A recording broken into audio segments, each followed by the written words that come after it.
Fracasos por la debilidad. Lucas, capítulo 22, versículos 54 al 62.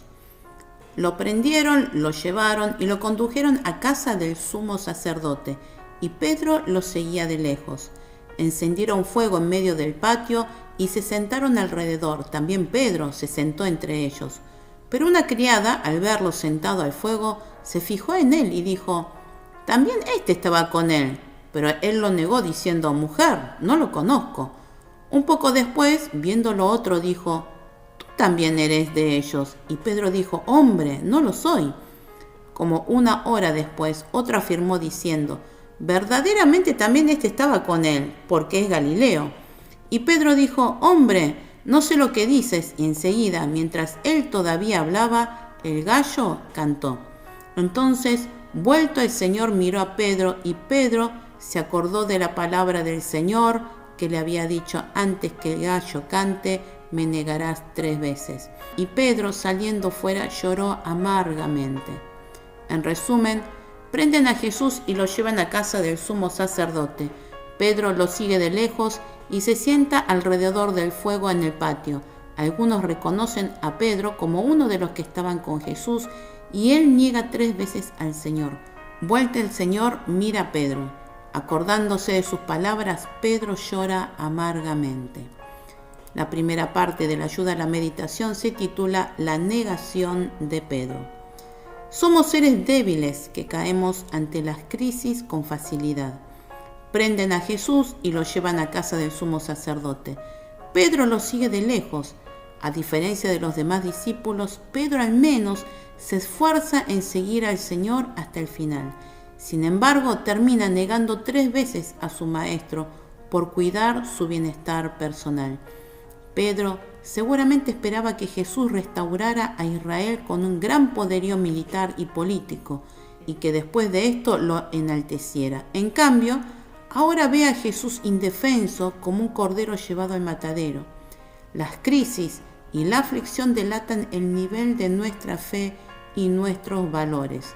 Solo cuando tenemos siempre presente el motivo y el propósito por el cual seguimos al Señor, podemos escoger a Jesús antes que nuestros intereses particulares. ¿Por qué Pedro habrá negado 3 veces que conocía a Jesús? ¿Es más importante para mí el Señor que mi bienestar personal? La segunda parte de la ayuda a la meditación se llama El llanto de Pedro. El Señor siempre concede una segunda oportunidad después de un tropiezo. Pedro niega al Señor 3 veces antes de que cante el gallo, tal como fue anunciado por Jesús. En ese momento, él se vuelve para mirar a Pedro. Después de ser interrogado por Anás, Jesús es llevado a Caifás, el sumo sacerdote de turno, y durante el traslado mira a Pedro, probablemente con una mirada de perdón y amor hacia su discípulo. Pedro se acuerda de sus palabras y llora amargamente. Sin embargo, vale recordar que el Señor también le entregó un mensaje de restauración a Pedro. Una vez vuelto, confirma a tus hermanos. Las palabras del Señor nos llevan al arrepentimiento, el inicio de una verdadera restauración. ¿Cuál es el mensaje que recordó Pedro cuando el Señor le miró? ¿Cuál es la palabra del Señor que me lleva al arrepentimiento y a la restauración? La carta a Dios dice: «Señor, fijo mis ojos en ti, perdóname por las falsas convicciones que provienen de mi necedad y de mi soberbia. Ayúdame a no negarte, Señor, aunque mi vida se vea amenazada por seguir tus caminos. Afírmame, Señor, hasta el día en que acabe mi carrera de fe con gozo. Mírame así como lo hiciste con Pedro». El ensayo para meditar se titula Lo que es la gracia para el amor.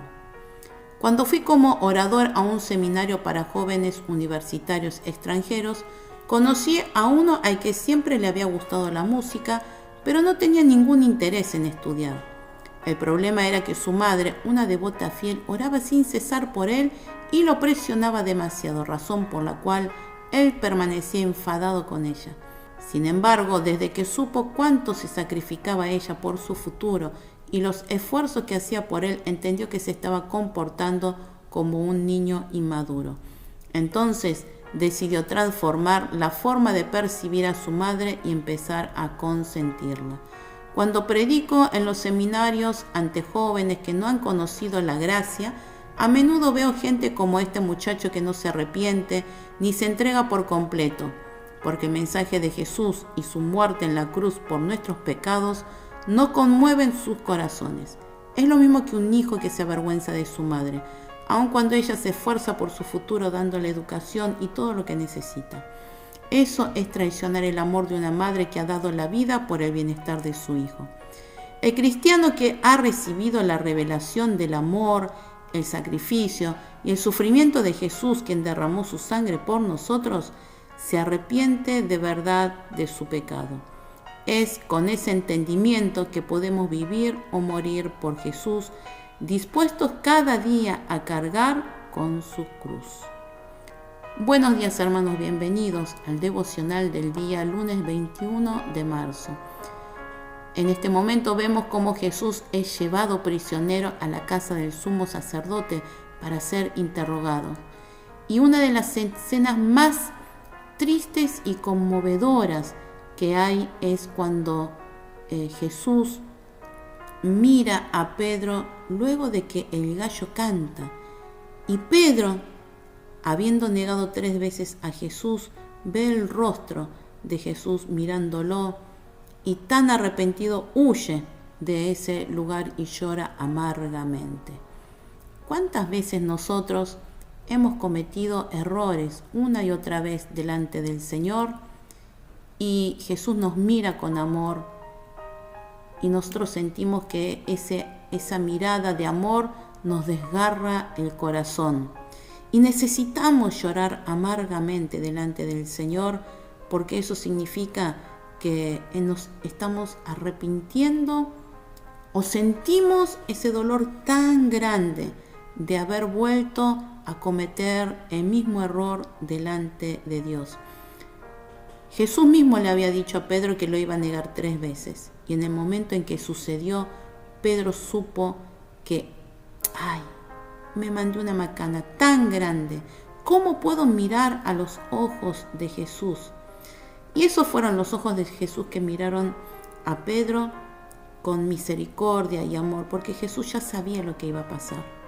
Así nos mira Jesús cuando nosotros volvemos a cometer otra vez el pecado.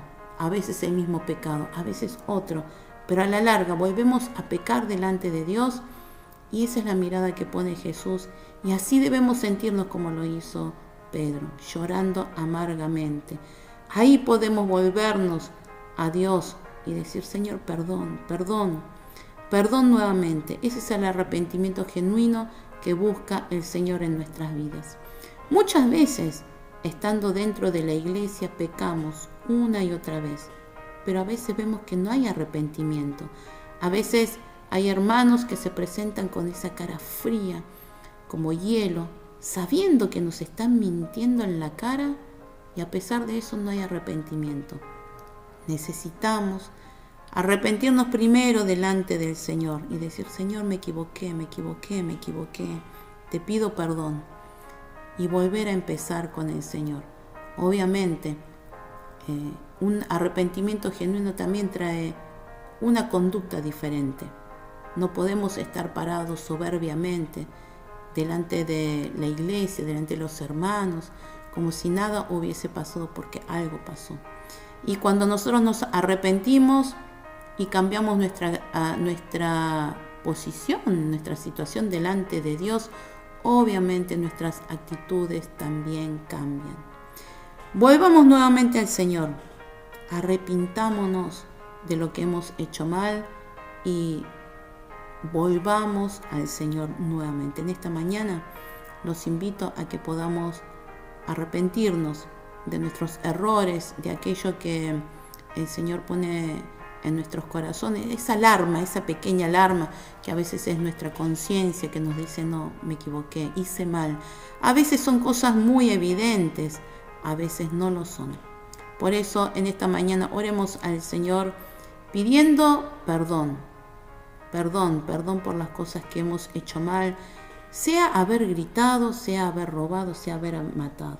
No sabemos lo que haya pasado, pero cada uno de nosotros sí lo sabe qué es lo que debe, de qué debe arrepentirse y qué es lo que le debe pedir al Señor para volver nuevamente a Él y ser restaurados. Para ser restaurados necesitamos arrepentirnos. Vamos a orar. Señor, te pido perdón por aquello grande, por aquello pequeño que hice mal delante de ti, delante de mis hermanos. Señor, te pido perdón cuando hemos dicho una y otra vez que te seguiríamos y al final terminamos negándote, Señor. Al final nos pudo ganar más los placeres del mundo, nos pudo ganar más la carne y los placeres de la carne que el estar en tu presencia. Señor, como hemos aprendido en el día de ayer, Señor, te pido que nos ayudes a orar, porque la oración nos va a ayudar en todas las tentaciones. Señor, te pido que nos guíes para poder ser restaurados, Señor. Queremos pedirte perdón para que nos restaures y podamos volver a levantar nuestros rostros delante de ti. Señor, necesitamos de tu amor, Señor, de tu misericordia, de tu perdón. Padre Santo, te pido que nos ayudes a vivir en santidad delante de ti, Señor, y poder ser tus hijos, Señor, que están restaurados por tu mano de poder. Ayúdanos en este tiempo, Señor, porque el mundo nos puede mucho más que nuestra fe en ti, Señor, que nuestra santidad en ti. Somos débiles, Señor, y te pedimos tu misericordia una vez más. Ayúdanos, Señor, y que tu Espíritu Santo que mora en nosotros diariamente nos dé tanto el ánimo para poder seguir, las fuerzas para poder levantarnos, y también, Señor, que nos dé convicción de justicia y de juicio para apartarnos del pecado. Señor, ayúdanos en todo. En el nombre de Jesús oramos.